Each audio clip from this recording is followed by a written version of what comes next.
मेरे साथ हैं आपके यहाँ के सेल्स मैनेजर सर बाबा जी। आज हम यहाँ इकट्ठे हुए हैं कि जो आने वाली अपनी फसल है उससे किमें अच्छी पैदावार ली जाए, क्वालिटी बेस्ड पैदावार ली जाए और बीमारी या कीड़े से कैसे उसको राहत दी जाए। ठीक है नहीं, तो कार्रवाई शुरू करने से पहले फतेह परवान करिए। वाहेगुरू जी का खालसा, वाहेगुरू जी की फतेह। हम हर साल खेती करते आ रहे हैं। खेती करने में हमें सबसे पहले जानना जरूरी है कि एक पौधे को कितने तत्वों की आवश्यकता है, कितनी मात्रा में आवश्यकता है। एक कोई भी पौधा है, चाहे फसल है या बड़ा दरख्त है, उसको 100% तत्वों की आवश्यकता होती है। 100% में जो तत्व हैं उनमें 95% कार्बन, हाइड्रोजन और ऑक्सीजन, ये परमात्मा की तरफ से फ्री है। रहेगी 5% के अंदर जो हम देते हैं नाइट्रोजन, फास्फोरस, पोटास, ये तत्व मुख्य है। Nitrogen, phosphorus, potash, calcium, sulphur और मैग्नीज, ये 6 तत्व मुख्य हैं।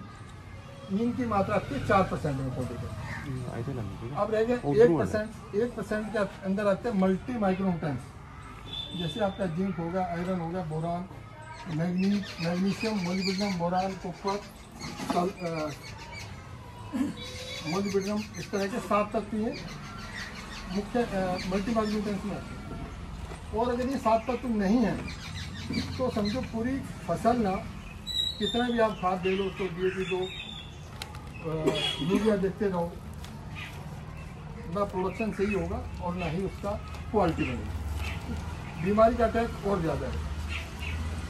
इसलिए सबसे पहले जरूरी है जो मल्टी माइक्रोन्यूट्रिएंट्स हैं उनकी मात्रा का ध्यान दिया जाए, उनकी आवश्यकता पूर्ति की जाए। अभी एक टाइम था जब सरकार कहती थी कि प्रोडक्शन ज़्यादा से ज़्यादा करो, अन्न का उत्पादन ज़्यादा करो, है ना। आज क्या हो गया, अन्न तो बहुत ज़्यादा पैदा हो गया। हम पहले आयात करते थे, आज निर्यात करते हैं। आज सरकार कह रही कि अन्न के साथ साथ अन्न तो पैदा करो, लेकिन उसके साथ साथ क्वालिटी बनाओ, जहर रहित करो। ये किसान के सामने एक दुविधा इस बात की, जो प्रोडक्शन करके जहर रहित करे। अगर बायो खेती पे आता है या प्राकृतिक खेती पे आता है तो समझते हैं कि यार प्रोडक्शन घटती है, ऐसे ही कहा जाता है, लेकिन ऐसा है नहीं। आजकल नई नई तकनीक ऐसी आ गई कि आपकी प्रोडक्शन वैसी बनेगी, क्वालिटी बनेगी, और जितने आप DAP, यूरिया खाद अधिक से अधिक डाल के ले रहे हैं, उसी तरह की पैदावार करेगी, उन्हीं ही पैदावार के साथ साथ क्वालिटी आपकी बनती रहेगी। सबसे पहले आप आलू आ रहा है, आलू के अंदर कितने बैग डालते हैं DAP के? 5 बैग। तो यूरिया, सुपर डालते हैं, पोटास, कितने खर्चा हो जाए, लगभग 15,000 के आसपास करता है। इससे क्या है कि सबसे पहले आपकी जेब कटती है। प्रोडक्शन आप अच्छा कर रहे हैं, पैदावार अच्छी दे रहे हैं, लेकिन जब उसको आप बाजार में लेके जाते हैं, इंडिया में तो सब कुछ खप जाता है, लेकिन जब उसको बाहर भेजते हैं, जब उसके अंदर देखते हैं कि यार इसके अंदर जहर की मात्रा कितनी है, पॉइजन कितना है, तो वो वहाँ पे फेल हो जाता है। आलू के प्रोडक्शन के लिए जरूरी है DAP, डाई अमोनियम फास्फेट, और डाई अमोनियम फास्फेट के अंदर होता है यूरेनियम। एक बैग DAP के अंदर 0.66 मिलीग्राम यूरेनियम होता है, जो बम बनाने का काम होता है। आप तो 5-5, 7-7 बैग डालते हैं, और हर एक फसल में डालते हैं। जब भी कोई फसल बिजाई करते हैं उसी में डालने की जरूरत पड़ती है। इसी तरह यूरिया के अंदर होता है अमोनियम नाइट्रेट भी बम विस्फोटक के काम आता है ना। इस तरह से हमने ये सब केमिकल डाल के जो मल्टी माइक्रोन्यूट्रिएंट्स है, जो 7 मल्टी माइक्रोन्यूट्रिएंट्स, उनको दबा दिया, सुप्त अवस्था में कर दिया, उनको डेड कर दिया। आज वक्त है उनको उजागर करने का। जैसे भी भाई जी कह रहे थे कि चूल्हे के अंदर पत्ता ब्लेड बहुत आ रही है, बारिश में धो दी। अगर जमीन के अंदर वो पोषकता तो है, तो पत्ता ब्लेड भी नहीं आएगी, पौधा हार्ड भी होगा, पत्ता भी हार्ड होगा, और आपकी प्रोडक्शन भी सही रहेगी। इसलिए मल्टी माइक्रोन्यूट्रिएंट्स पे ज़्यादा अगर ध्यान दें तो बेहतर है। उसमें मिफ्को आपको किस तरह से हेल्प करती है। कुछ जो डीएपी है, डीएपी का सबसे पहला सब्स्टिट्यूट है ये। कुछ किसानों ने बीजा होगा लास्ट ईयर बिना डीएपी के कणक बिजाई करी थी क्या? कणक बिजाई हुई इधर बिना डीएपी के? नहीं।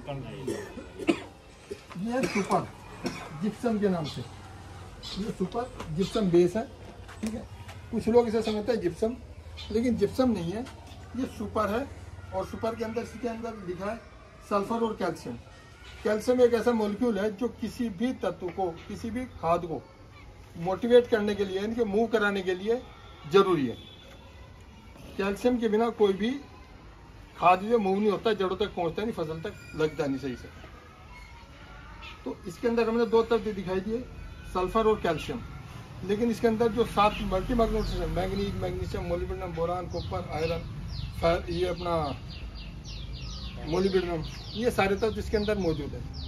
और कणक के अंदर बिना डीएपी चूने में आग तो लगाते, अगर चूने में आग ना लगाओ तो बिना डीएपी के 2 बैग ये डाल के आप बिजाई कर सकते हैं। जमाव से लेके फुटार से लेके बढ़वार तक, पैदावार तक कोई फर्क नहीं पड़ता। जितना आपने डीएपी डाल के 1-1.5 बैग डीएपी डाल के आपने कर रखा है, कणक में भी शायद 1.5 बैग डालते होंगे डीएपी, 1.5 तो पैंदा ही है, तो उससे आप ज़्यादा पैदावार ले सकते हैं, क्वालिटी बेस ले सकते हैं। इसके डालने के बाद कणक में जो है या आलू में यूरिया की डिफिशेंसी नहीं आएगी। यूरिया की जड़ी आप कमी देख देना, भाई पत्ता थोड़ा पलत्तन मार रही फसल, तो आप यूरिया डालना पैदा है, तो उसकी आवश्यकता नहीं पड़ेगी, ठीक है जी। ये इस तरह खाद है जो आपको डीएपी का पूरा सहयोग करता है। आलू के अंदर इसके 2 से 3 बैग 4 बैग तक डाल सकते हैं। अगर आपने जैसे भाई जी ने कहा 5 बैग डालते हैं हम डीएपी के, 5 की जगह 3 बैग डीएपी डाल दो, 2 बैग इसको डाल दो, ठीक है, तो उतना ही काम करे जितना आपका डीएपी कर रहा है। लेकिन साथ ही साथ इसमें कैल्शियम है, सल्फर है, मैग्नीज, मैग्नीशियम, मोलिब्डेनम, जो एक्स्ट्रा तत्व हैं वो फसल को इंटरनल ताकत देंगे। एक तो पदार्थ प्रोडक्ट हो गया ये कीमत की, इसकी 750 के आसपास कीमत है और 50 किलो का बैग है, ठीक है। एक तो ये हो गया सबसे पहले।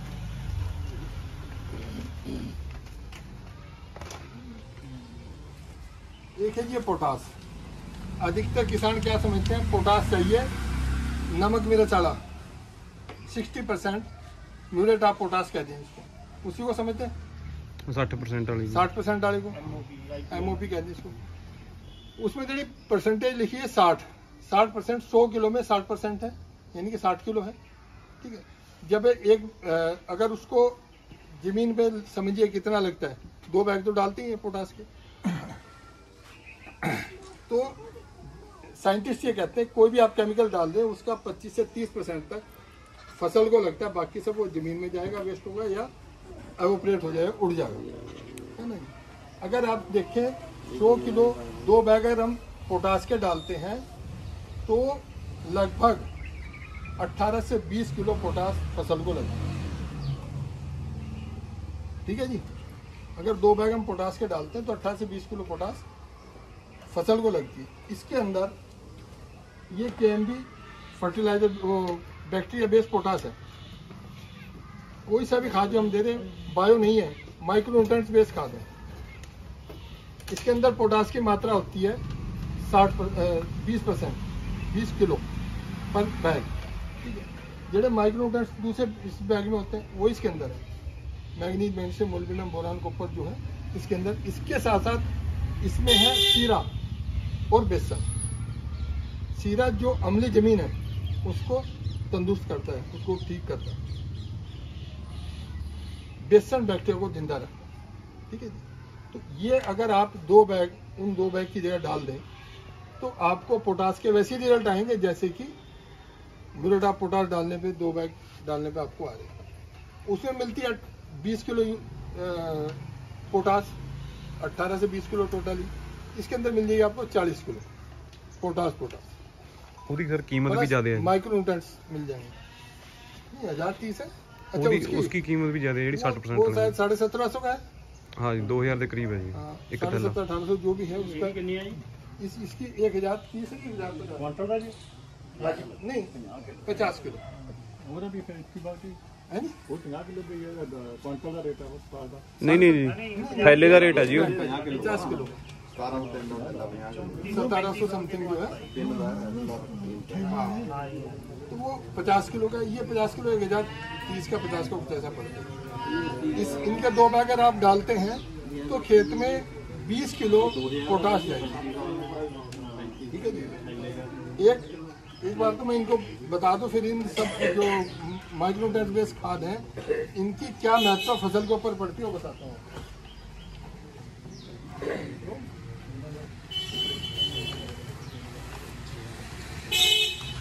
इसके बाद एक नया खाद दिया हमने NPK, क्योंकि आलू में बहुत ज़्यादा NPK का इस्तेमाल होता है।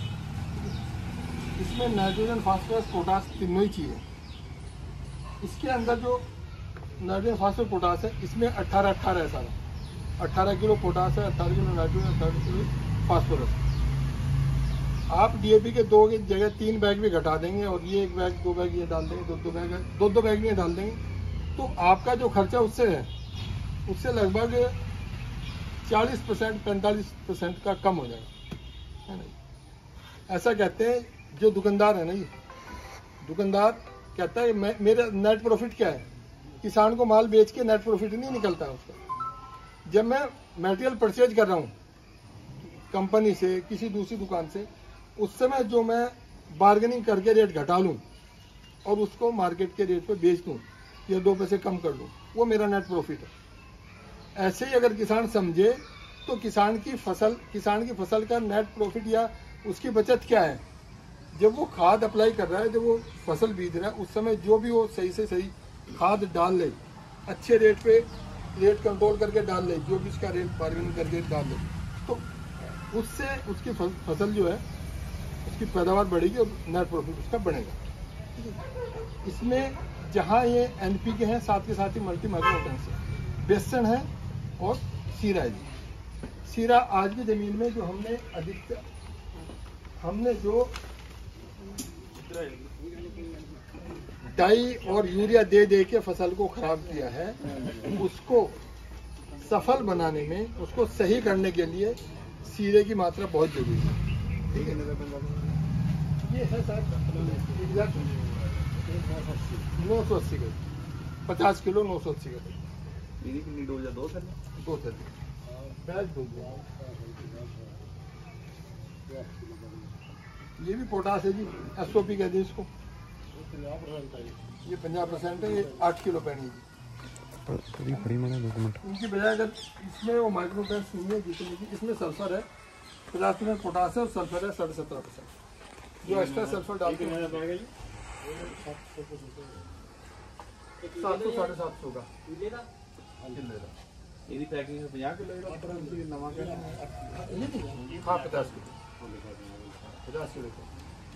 अब जो आप प्रोडक्शन ले रहे हैं केमिकल डाल के, उसमें क्या, जब आप पैदावार तो बहुत अच्छी ले लेते हैं, है ना, उसके अंदर वातावरण से लड़ने की क्षमता कम होती है, बीमारी को सहन करने की क्षमता घट है। गर्मी बहुत ज़्यादा पड़ गई तो ठुट्ठी आ गई, ठंड बहुत ज़्यादा पड़ गई तो लेट ब्लाइट आ गई।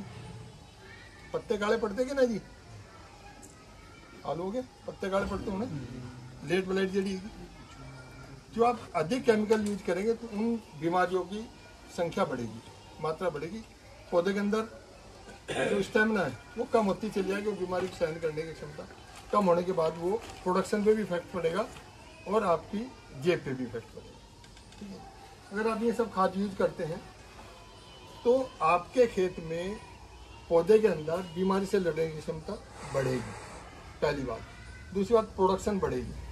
प्रोडक्शन के साथ साथ जो यील्ड आ गई, जैसे आलू हमने उखाड़ दिया, पट लिया, उसके बाद हम उसका गरा लगाते हैं, सभी करते होंगे ऐसा, इकट्ठा करके। ਉਹ ਨਹੀਂ ਕਰਾ ਲਾਉਂਦਾ ਕੋਈ। ਅੱਛਾ, ਉਹਦਾ ਬੀਜ ਬੋਲ ਜਾਂਦਾ ਅਗਲਾ ਸੁਣ ਲਵੇਟਦਾ ਫਿਰ ਸੰਗਰਾ। चलो हमारे यहाँ लगाते हैं इसलिए मैं कह रहा हूँ। तो उसमें आलू भड़का बहुत मारता है, खराब होता है आलू। तो इन सब के डालने से वो एक तो आलू खराब नहीं होगा, दूसरी बात, आलू जब गर्मी आती है आजकल के दिनों में पिलपिला हो जाता है, कुछ दिन बाद रखते पिलपिला घट होगा, मिठास कम आएगी। ठीक है, ये तो रही प्रोडक्शन से रिलेटेड बातें या उसकी क्वालिटी से। अब आते हैं, बात करते हैं बीमारी पे। कड़ी बीमारी नहीं आलू दी, आलू की दो बीमारी सबसे ज्यादा लगती है, कौन सी लगती है? एक तो अर्ली ब्लाइट, एक लेट ब्लाइट। अर्ली ब्लाइट की क्या लक्षण है कि वो ठुट्ठी पड़ जाए पौधे में। लेट ब्लाइट में पूरा पत्ता काला होना शुरू होता है, पहले पत्ता काला शुरू होना होता है, उसके बाद वो डंडी काली होकर सूखने लगता है सारे। इसकी दवाई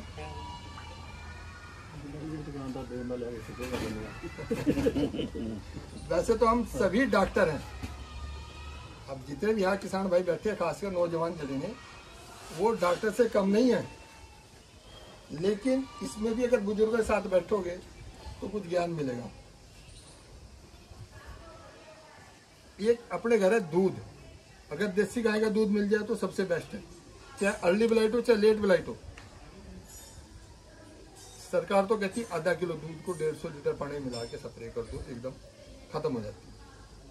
आलू के अंदर एक पत्ता आता है 8 दिन बाद, और इस तरह से अगर देखा जाए तो पत्ता जब बाहर निकलता है 8 दिन बाद, तो उसका लगभग 8-10 से 15 दिन बाद वो दिखाई देना शुरू होता है।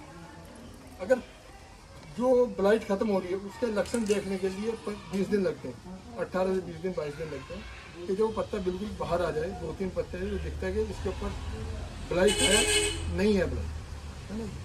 अगर आप कच्चे दूध की स्प्रे करेंगे, आधा लीटर की बजाय 1 लीटर ले लो, बहुत ज़्यादा ठंड पड़ती है 1.5 लीटर ले लो, नुकसान तो कुछ है नहीं, और इतना बड़ा महंगा भी नहीं है। जो 2,500-3 हज़ार रुपये की हम दवाई लेके आ रहे हैं उससे सस्ता ही पड़ेगा। उसको 100 से 150 लीटर पानी में मिला के स्प्रे कर दो, कर ले नहीं, हाँ कर ले। दूध को 1 से 1.5 लीटर दूध लेके 100, बहुत ठंड पड़ती है तो 100 लीटर पानी बहुत है, अगर ठंड नहीं तो 150 लीटर पानी बहुत है 1 किले के लिए। उसको मिला के स्प्रे कर दो। एक्सपेरिमेंट करना बूटा ही मिला के देख लांगे।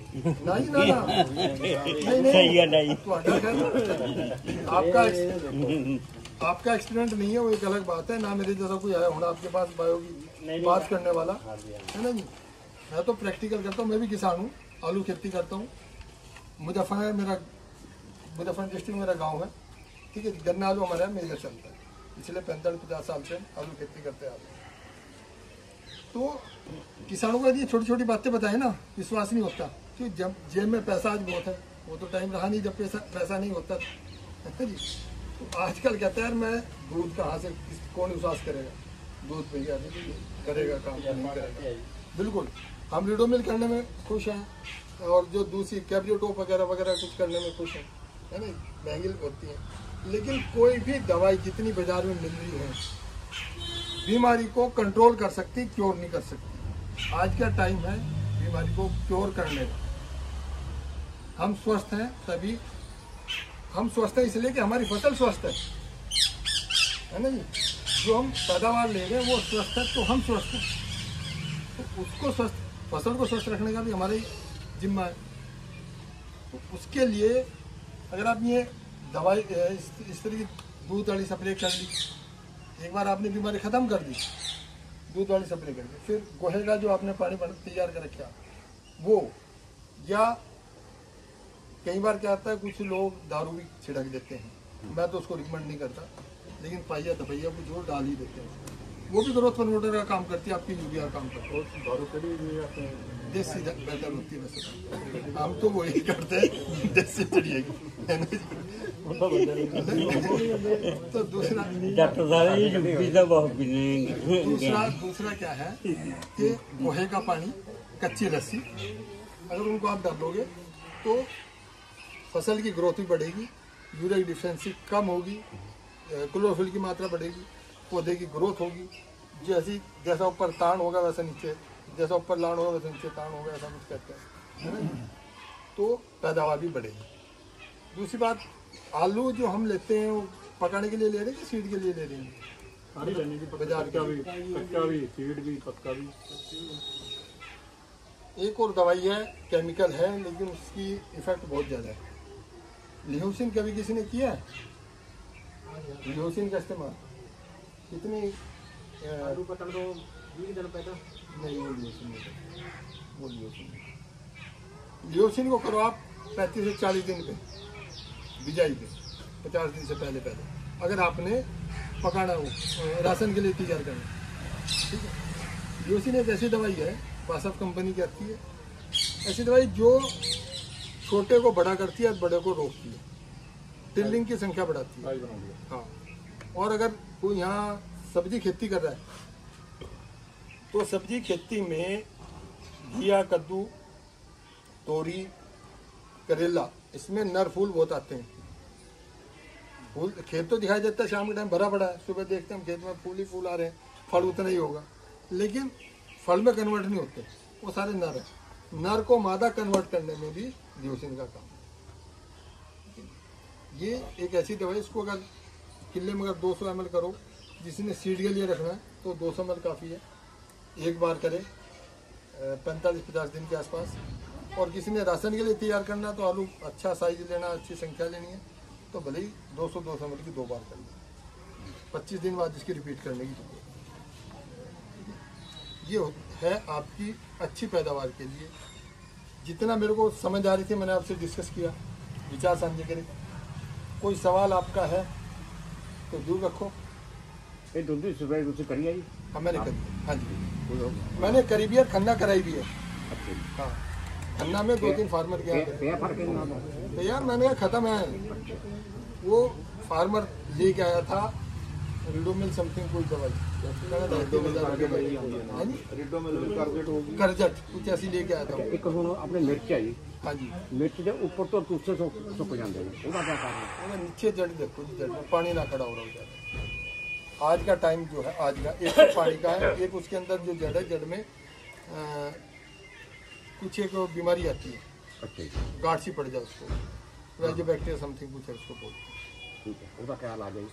उसका वैसे तो कार्टैप है, कार्टैप हो गया, दूसरा जो आता है खाद, इस तरह को जड़ में लगाने पड़ते हैं। साथ के साथ उसके अंदर लगाओ आप बावस्टीन जैसे आता है, बावस्टीन या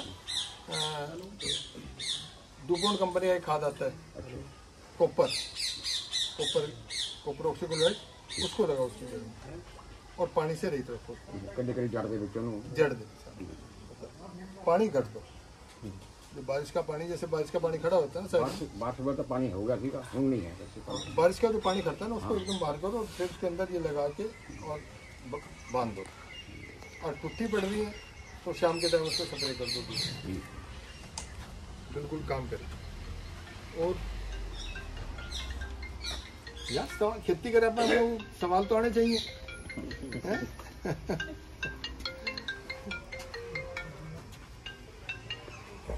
यही मेन गल्लां होंदियां ने ਜਿਹੜੀਆਂ ਕਰ ਲੀਆਂ ਆਪਾਂ। कितनी पैदावार निकलती थी अपनी आलू की? आलू 100 क्विंटल किले मगर हाँ अल्लाह ला देंगे 100 200-250 बैग, 50 किलो का हाँ बैग, जी हाँ बहुत थोड़े हैं।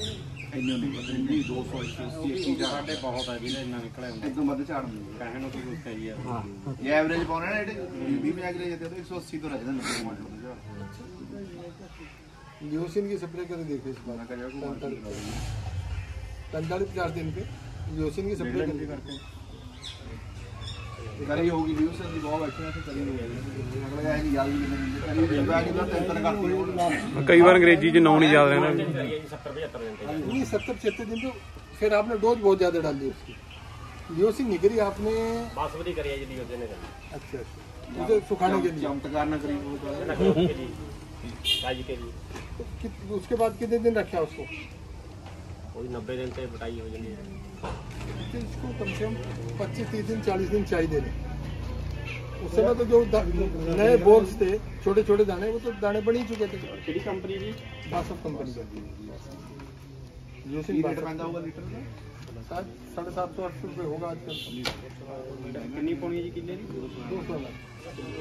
लीटर 4 किलो मेरा तो बहुत प्रैक्टिकल है जिसका बासफ में मैंने काम किया, डोपोन में काम किया। रोजगारों ਦਾ ਹੀ ਫਰਕ ਹੈ ਨਾ, ਹੁਣ ਅਸੀਂ ਕਰਦੇ ਐਂਡ ਤੇ ਜਾ ਕੇ ਜਦੋਂ ਤਾਂ ਬੇਲ ਨੂੰ ਲਾਉਦੇ ਜਾਂਦੀ ਹੈ। तो उसकी जरूरत है जब दाना बढ़ने लग रहा है नीचे, बॉल बढ़ने लग रहा है, 35 दिन 40 के बाद, साल के बाद है 35 दिन में खेत आलू का जब ग्रोथ धीरे चलती है, एक और कहावत है उसके बारे में कि उसको डाल दिया तो ग्रोथ रुकेगी, ग्रोथ नहीं रुकती, ग्रोथ तो अपना काम कर रही है, लेकिन जो वेजिटेटिव ग्रोथ बहुत आगे बढ़ी जा रही है, जो दो पत्तों के बीच का गैप है ना वो कम हो जाता है। ये कच्चा पत्ता और भी कर दीजिए, पत्ते भी कर दीजिए। कच्चे पट्टे में भी कर सकते हैं, और उसको पटने से कम से कम 30 दिन 40 दिन पहले, 25-30 दिन पहले, 70 घंटा पत्ता जाना 40 घंटे हो गए, 60 दिन के आसपास ही पटते हैं।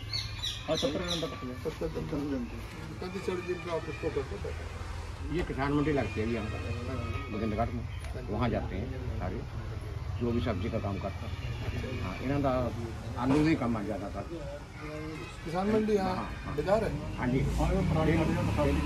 डेली लगती ਕੱਲ ਲੁਧਿਆਣਾ ਵੀ ਮੇਲਾ ਦੀ ਯੂਨੀਵਰਸਿਟੀ ਦੀ मार्केट में नहीं तो तो इसके बाद फसल साथ अपनी कणक है। कणक सभी किसान कम से कम अपने खाने के लिए तो 1 एकड़ बिना खाद के बीज है, उसमें आप डाल देना ये 2-3 खाद जो है, सुपर है, NPK है, पोटास की जरूरत नहीं होती। ठीक है, अगर आपने बिना खेत को आग ना लगाई और आपने सुपर के ही 2 बैग डाल दिए, ठीक है ना जी, तो आपका एक तो यूरिया कमी महसूस नहीं होगी, यूरिया कम लगे आपके खेत में। ठीक है, और 22 कुंटल 20-22 कुंटल हजार श्योर है किले मगर। यहाँ समराड़ा में एक किसान है, नानक बिहारी है, उसने 4 किले में 3 बैग डाले, मल्चर विधि से बिजाई करी थी, उसकी अपनी व्यूज है, और 22 कुंटल झाड़ निकला है। लोगों की कणक गिर गई थी, उसकी खड़ी है, बाद में जब दोबारा झक्कड़ है तो उसकी भी गिरी, लेकिन झाड़ से बड़ा खुश है। यूरिया भी बहुत कम दिया उसने, DAP तो दिखाई नहीं खेत के अंदर। आज अगर देखा जाए तो खेत के अंदर 400-450% DAP पड़ी है, लेकिन उसको मोटिवेट करने के लिए, उसको एक्टिव करने के लिए खाद चाहिए, जो ये आपका सहयोग करेगा। कणक में जब कणक 35-40 दिन की हो जाए, उस समय उसके अंदर एक बार जरूर आप कली चुनना जो है, अनबुझ कली है ना जी, उस समय आगे आप जब बहुत ज़्यादा ठंड पड़ती है तो हम क्या करते हैं, मैग्नीशियम की स्प्रे करनी शुरू कर दें, है ना जी। पत्ते पीले पड़ गए, खट्टे हो गए, या फसल रुक गई, उसको 2 किलो कली जो है अनबुझ कली को बुझा के 3 किले में पड़ जाएगी। यूनिवर्सिटी तो 1 किलो आधा किलो कली कहती है एकड़ के हिसाब से, तो उसका पानी बरतना है। क्या करना है, किसी भी मिट्टी के गड्ढे में उसको आपने घोल लेना, हिला देना, शाम को रात को रख दी, उबाल उबूल से आके वो सुबह तक ठंडी हो जाएगी। साफ पानी लेना आपने, मिट्टी का गड्ढा हो, प्लास्टिक का हो, कोई ऐसा जिससे कि आप साफ पानी ले सके, निकाल सके। वो नीचे गाद नहीं आनी चाहिए, सफेदी नहीं आनी चाहिए। उसको उतार ले, ऊपर एक पपड़ी आती है उसके ऊपर, पहली बार जब आप भिगोएंगे तो पपड़ी भी बहुत ज़रूरी है, उसको भी निकाल लो। ठीक है, उस पपड़ी को उतार के अगर आपने इतनी सी पपड़ी को 100 ml पानी में घोल कर रख दिया, उसको आप खुद पियो, उस पानी को बच्चों को पिलाओ, कभी हड्डी कमजोर नहीं हो सकती, प्योर कैल्शियम है। तो इसको आप निकाल लो, चूने का पानी तो दोबारा फिर पानी डाल दो। ये प्रक्रिया 3 बार करनी है और 3 बार वो साफ पानी निकाली इकट्ठा करना। उसके हिसाब से 3 एकड़ पे, जैसे 3 एकड़ पे 2 किलो कली काम करती है, एक पैमाना बना लेना और उसको जो भी अपना जितना पानी डालना किले मगर उसके हिसाब से उसका पैमाना बना के स्प्रे कर दो। पीली कोंगी कभी नहीं आएगी, जड़ा वो तिल आता है वो नहीं आना खेत का। यूरिया की कमी महसूस नहीं होनी, ठीक है, जिन्हें अपन को बार बार यूरिया डालना पड़ता है, उसकी ग्रोथ नहीं पड़ती। बल्कि इस समय होता है ठंड पड़ती है तो उसके अंदर आप अगर 200-250 ग्राम सल्फर मिला लो, सल्फर 80 वाला जरा वो मिट्टी वर्ग आता है नहीं, पतला पतला, उसको मिला लो तो और बेस्ट है, बहुत ही जबरदस्त। कभी भी आपके खेत में ना पीली कोंगी, पीलापन, पलत्तन, ठंड की मार, वो सब गलना नहीं है। ਸਰ ਜਿਹੜਾ ਤੁਸੀਂ ਪਹਿਲਾਂ ਫਾਰਮੂਲਾ ਸ਼ੇਅਰ ਕਰਿਆ ਸੀ ਆਪਣਾ ਗੋਹੇ ਦੀ ਖਾਦ ਦਾ, ਉਹ ਇੱਕ ਵਾਰ ਸ਼ੇਅਰ ਕਰ ਦਿਓ, ਵੀਡੀਓ ਰਹਿ ਗਈ। गोहे की जी खाद है ना 5 से 10 पाथी, गोहे की जी 5 से 10 पाथी है, उनको आप 10-15 दिन के लिए भिगो के रख दो किसी भी प्लास्टिक के ड्रम में, बाल्टी में, कहीं भी, और फिर उसका साफ पानी खेत के अंदर डाल दो। यूरिया डालने की जरूरत नहीं। और जैसे अभी भाई जी कह रहे कि सुंडी आएगी, नीला सोचता था 50 ग्राम बहुत है 1 किलो मगर, या 100-150 ग्राम नमक जो है, नमक, वैसे नमक इतना ज़्यादा छिड़कना नहीं चाहिए, 1 किलो मगर बहुत है सुंडी को ख़त्म करने के लिए, चाहे जैसी भी सुंडी। हाँ, ज़्यादा नहीं कि 100-150 ग्राम। बरसीम पे तो कोराजन आप इस्तेमाल किया करो। कोराजन जो है रेड ब्लड पे काम नहीं करता। कोई आदमी, कोई जिसके लाल खून है, उसको चाहे वो 150 ml बोतल ही पिला दो, बंदे को कुछ नहीं होता। आज से कोराजन आई थी लगभग 13-14 साल हो गए। शुरू में इसको घोल बना के रख दिया और स्प्रे करने चले गए छोड़ने पे। मैंने काफ़ी देखा है, मानसा साइड में था मैं, पी लिया करते थे, कहना लस्सी बापू कैसी लेके आ जाए, टेस्ट करिए। हरे खून पे काम कर दिया जी, हरे खून पे काम कर दिया। हरे खून से या सफ़ेद खून पे काम करे। हरे खून पे बहुत ज़्यादा काम करे, लाल खून पे काम नहीं करते। एक मेरी कहीं दूर पिंड है, उसमें कुत्ता 150 ml घोल के रखना है, उसमें 150 ml कोराजन पीगा, घोल के रखी थी स्प्रे करने के लिए मोटर के अंदर। कुत्ता आया, वो पी के चला गया, कुछ नहीं करते, तो उसका नुकसान जो है। बायो बना देंगे, इसको बायो में नहीं डालेगी, इसको मल्टी माइक्रोटेंस है, 20 ग्राम 20 किलो पोटास है, KMB पोटास है, 20 किलो पोटास। और ये मिट्टी में जाने के 10-12 घंटे में घुल जाती है। जो केमिकल पोटास है वो 35-40 दिन लगती है घुलने में, पूरा काम करने में। जो भी 18% लगेगी 100 किलो में, जो 18-20 किलो लगेगी ना, उसको 35-40 दिन लगते हैं। ये डायरेक्ट मूव करते हैं। वो म्यूरेट ऑफ पोटास है। वो चाहे तो गन्ने की जो मैली होती है ना, उसको चिन्हित करके वो जिसको तैयार किया, हाँ, वो इतनी ज़्यादा बेनिफिट नहीं। इसको गुड़दी घट है।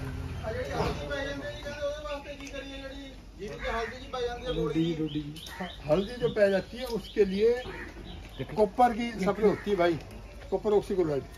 वो आज कॉपर अभी तो नहीं आएगी, अब इतना तो मौसम खराब नहीं इस बार, तो बीज को शोध करो भाई पहले उसको। जड़ा एक तो जमीन को शोध करना है उसको, और एक है बीज शोध करके लगाओ वो, अगर जिस खेत में पड़ रही है। कॉपर ऑक्सीक्लोराइड की स्प्रे कर सकते हैं, कॉपर ऑक्सीक्लोराइड बासफ का आता है, उसकी स्प्रे कर दो तो शायद नहीं आएगी। थोड़ा यूरिया का इस्तेमाल कम करो उन खेतों में जहाँ पे पीली डोडी पड़ती हो। और कुछ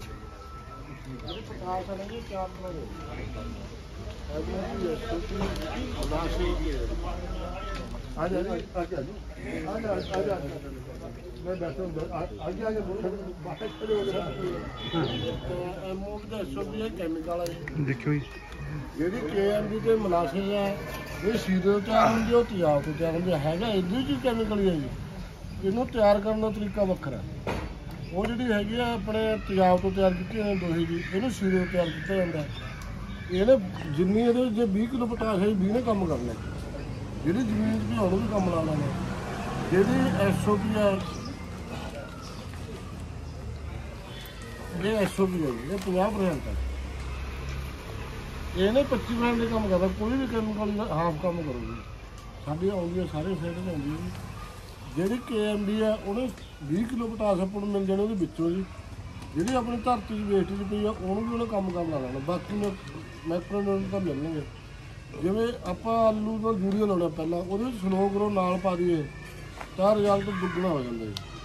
ਆਪਣੇ ਸਾਮਸਪੁਰ, ਹਰੀਪੁਰ, ਤਕਰੀਬਨ ਸਾਰੇ रुड़की है, उच्ची रुड़की जोगिंदर सिंह, वो तकरीबन यही चीज़ों में इन्ना को करदा घर से भी आ रहा। फिर 2 नंबर ही अपने नाल ही आई सरगुरु सिंह सुनो की पैसे नहीं 2 किलो थोड़ा ना बीज लेना, मैं गारंटी कर दूं झाड़ घटिया दूने नाल आलू का। हां हरियाणा दा लो आ देंगे ਆਈ ਜਰਾ 2 ਕਿਲੋ ਟੁੱਟੇ ਨਾਲ ਲਾਉਂਦੇ ਆ ਵੀ ਸੇਵ ਲਾਵਾਂਗੇ ਜਿਹੜੀ ਝਾੜ ਕੱਟਿਆ ਫਿਰ ਤੁਹਾਨੂੰ ਪੈਸੇ ਦੇਣੇ ਸਰ ਇਹ ਕਿਹੜਾ ਪਹਿਲੀ ਵਾਰ ਲੱਗ ਰਿਹਾ ਲਗਾਤਾਰ ਹੀ ਲੱਗ ਉਰੇ ਤੁਹਾਡੇ ਕੋਲ ਪਹਿਲੀ ਵਾਰ ਆਇਆ ਯਾਰ ਜਿਹੜੀ ਕਰ ਤੁਹਾਨੂੰ ਅਸੀਂ ਦੇਖਿਆ ਕਰਕੇ ਐਦੀ ਝੰਡੇ ਵਾਲੀ ਦਵਾਈ ਕਹੜਾ ਕਿਹੜੀ ਸੀ ਉਹ ਕੋਲੋਸਿਲ ਦੇ ਦੀ ਇੱਕ ਨੇ ਚੱਲ ਰਹੇ ਸੈਮੀਨਾਰ ਅਸੀਂ ਲਿਆਏ ਝੰਡੇ ਵਾਸਤੇ ਉਹਨੇ ਡੱਕਾ ਨਹੀਂ ਕਰਿਆ ਸਾਡੇ ਨਾਲ 4-4000 रुपये और लगे मैं ਤੁਹਾਨੂੰ ਤਾਂ कहना भी छोटी गारंटी है जी हाँ जी इसमें पूरी गारंटी है, सही है ये। हाँ जी